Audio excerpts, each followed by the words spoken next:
to inaugurate Kenya's first ever End Malaria Council. Last year, upon taking over the chairmanship of the Africa Leaders Malaria Alliance, His Excellency President Uhuru Kenyatta called for the establishment of country-led malaria councils and funds as part of his legacy agenda towards the elimination of malaria on the African continent. Today, we fulfill His Excellency's call to action with the unveiling of Kenya's End Malaria Council. This council is the fifth to be launched in the African continent after Eswatini, Uganda, Zambia, and Mozambique. It will play a very critical role in mobilizing local resources to drive the agenda of malaria control and elimination in Kenya in a much more sustainable way. According to the World Health Organization's World Malaria Report 2020, and I recognize and appreciate the presence of the local representative, Rudy Egas, there were 215 million malaria cases and 384,000 malaria deaths in Africa in 2019. It concerns us, therefore, that malaria incident rates in Africa has plateaued since 2015, when it was expected to be on a downward trend.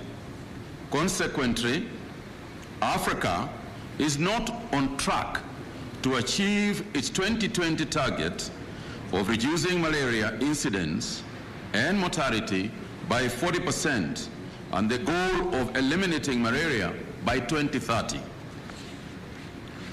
Whilst it's true, for the national average, the burden of malaria is not spread evenly across our great country. The greatest burden, as was ably demonstrated here in the presentation, is in Busia and Siaya, where incidence is more than 6 times higher than the national average.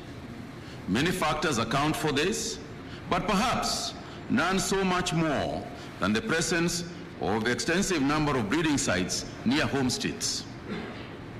To mitigate against this, we plan to accelerate efforts that will include application of measures to spray and kill mosquito larvae at the source in these counties during the second quarter of this calendar year. And to ensure that those two and other counties also address other aspects aimed at fighting malaria, His Excellency the President recently launched the use of malaria scorecard, which will aid health workers and community members in identifying factors that could be responsible for increased numbers of cases. Once these are identified, it will be easy then to develop effective and targeted preventive measures. The year 2020, as everybody knows, was a terrible year we could wish to forget. The COVID-19 pandemic has changed our lives in an unprecedented manner. The pandemic provided another challenge in the noble fight against malaria. At the onset of the pandemic, the World Health Organization predicted a doubling of malaria deaths if severe disruptions to insecticide-treated net campaigns and access to anti-malaria medicines were experienced. Although Kenya continues to experience public health and socio-economic impact as a result of COVID-19 pandemic, I'm delighted to say that through commendable efforts by the government and its development partners, this predicted doubling in malaria deaths was averted. We ensured the continued distribution of insecticide-treated bed nets, the availability of medicines at our health facilities, and indoor residue spraying took place as planned whilst COVID-19 protocols were being observed. As noble and esteemed leaders have remarked, the true measure, and I quote, the true measure of any society can be found in how it treats its most vulnerable members, end of quote. By ensuring that all Kenyans, and especially children and pregnant women, have access to life-saving medicines, insecticide-treated mosquito nets, and other commodities, we took and indeed continue to take steps forward. One of the key bottlenecks we have encountered during the COVID-19 pandemic has been the difficulty in securing essential health commodities, including malaria diagnostics, treatments, and vector control tools in a timely manner, especially when these have been manufactured outside our country. We must work together to ensure that those commodities are manufactured locally here in Kenya. By promoting local manufacturing, we shall reduce reliance on foreign manufactured malaria supplies and ensure economic development, as well as easy access and timely delivery of these essential commodities to the populations at risk of malaria. Let me make a special appeal here, particularly to our development partners and those who contribute with us. You saw the percentage of contribution that comes from our donor community. But I want to make a special appeal that they lay emphasis as well on local manufactured products and local manufactured pharmaceutical products. And I'll tell you why I'm making this special appeal is because on several occasions when we ask why is it that we cannot buy locally manufactured materials, we know, for example, that there are organizations that have been exporting outside of Kenya to other countries, and yet we in Kenya are not buying from them, and these are Kenyan organizations. It just doesn't make sense.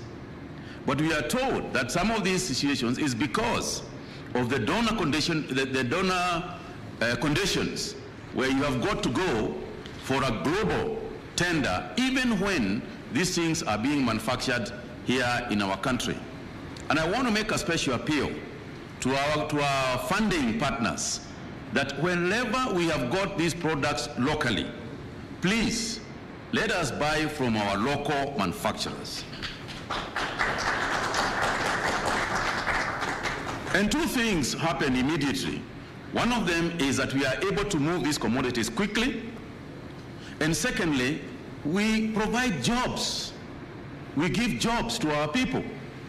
Whenever you order 1 million, 2 million nets to be manufactured outside Kenya and brought into Kenya, you have just exported some 5,000 jobs. And if there's one thing I know we need in this country, it's jobs. The other thing we are told is that the process by which the World Health Organization, and I'm happy that Rudy, you're here, that the process by which the World Health Organization gives approvals, because the funding agencies tell us we can't buy because the World Health Organization has not recommended that product.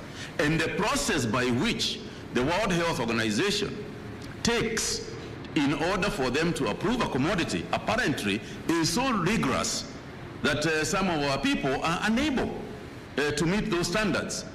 And we don't want to compromise, of course, we don't want to compromise on the kind of quality of product that we have. But we have learned through the PPEs that we are making in our country today, we have learned that these things are possible.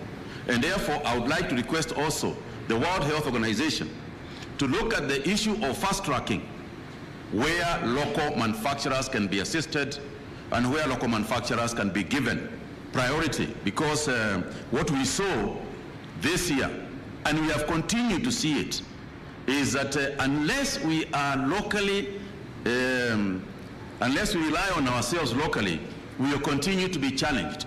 Take the current issue of vaccines. It is not that we don't have the money to buy vaccines, but the vaccines are still not available to us. Why? Because obviously the country is making those vaccines. We'll give priority to those, they'll give priority to national interests before they ever come to us.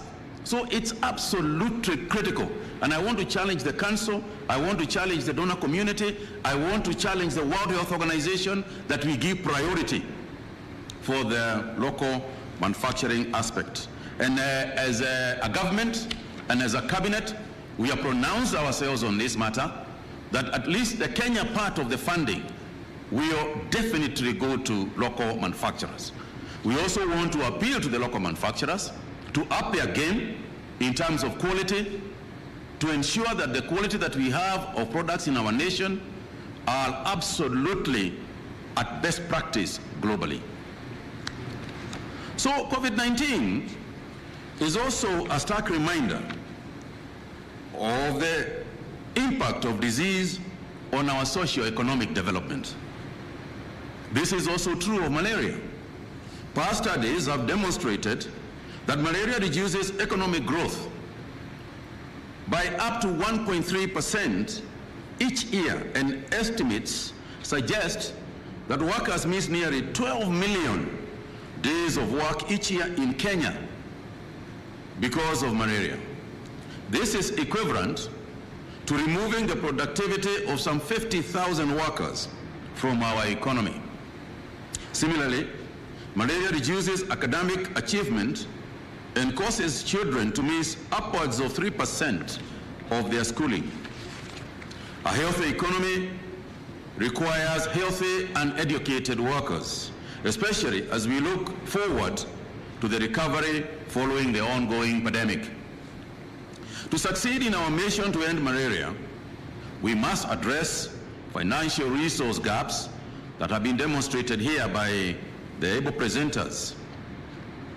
And what Githuka said about the resource gap of 24 billion to fully implement our current malaria strategic plan, which covers between 2019 and 2023, is indeed a challenge.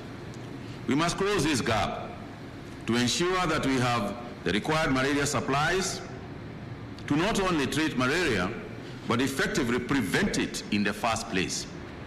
And I want to emphasize that the issue of prevention. And it is not just malaria.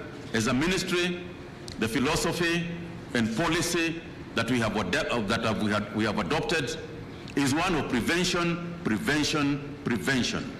Primary health care, our public health effort is going to be intensified at the prevention level. Therefore, if you looked at the gap that was here, for example, the issue of intervention, spraying, and what have you, there was a huge gap of financing and funding. Yet, that is our top priority. We had rather prevent disease than cure disease. There's been too much emphasis on the curative aspects as opposed to the prevention aspects. And what we have seen is with hygiene measures, even during the COVID-19 period, it is possible to reduce the disease burden by working more at prevention than at curing. So we must expand our outreach in affected communities to ensure that everyone has the knowledge to protect themselves and their families against malaria. My hope is that this council will prioritize working and supporting community-led initiatives. This council, as you have seen for yourselves, is a public-private community partnership. Its members, as introduced, are senior leaders drawn from government, the private sector, civil society, and research institutions. Each and every one of you has unique experience and capabilities that will contribute significantly to the fight against malaria. This council is not a replacement of the National Malaria Program, which will remain primarily responsible for the technical implementation of the National Malaria Strategy. Instead, the council will advocate for malaria to remain high on the strategic agenda across all sectors of the government, the private sector, civil society, and sensitize all leaders to the importance of ending malaria. This Council will drive action by the various sectors to support the implementation of Kenya's malaria strategy. This Council will establish and manage a fund and can receive, manage and disburse financial and in-kind donations from various sectors to close the budget gap under the Kenya Malaria Strategy. You'll also establish and implement transparent process to receive contributions, invest available resources, and receive funding requests from the counties and malaria programs. You will prioritize actions towards promoting and strengthening the local manufacture of malaria control commodities and supplies, and identify priority activities for funding. This Council will use their unique experience and capabilities to drive innovation and make malaria elimination more efficient, sustainable, and achievable. And finally, this Council will promote mutual accountability between the sectors for the successful implementation of the National Malaria Strategic Plan and elimination of malaria by 2030. To support these efforts, my ministry, through the National Malaria Program, will provide quarterly updates to the Council members on the status of malaria control and elimination and the gaps and bottlenecks that the country faces. We will also share the national and subnational malaria scorecards and work plans to ensure that the End Malaria Council work in a focused and evidence-based approach. Council members, it's so important that we eradicate malaria completely. And why so? Because by doing so, the many deaths occasioned by malaria will be avoided and more people will become more productive in the growth of our country's economy. Further, eradication of malaria will free the capacity of our health workers to address health conditions that cannot be avoided and also strengthen the resilience of our health system. It is therefore with great pleasure and privilege that I now inaugurate Kenya's End Malaria Council and charge its founding members to do the country proud by laying a strong foundation towards the elimination of malaria in Kenya. Zero malaria starts with me and with all of us. Asanteni sana na kazi kwenu. Thank you all very much.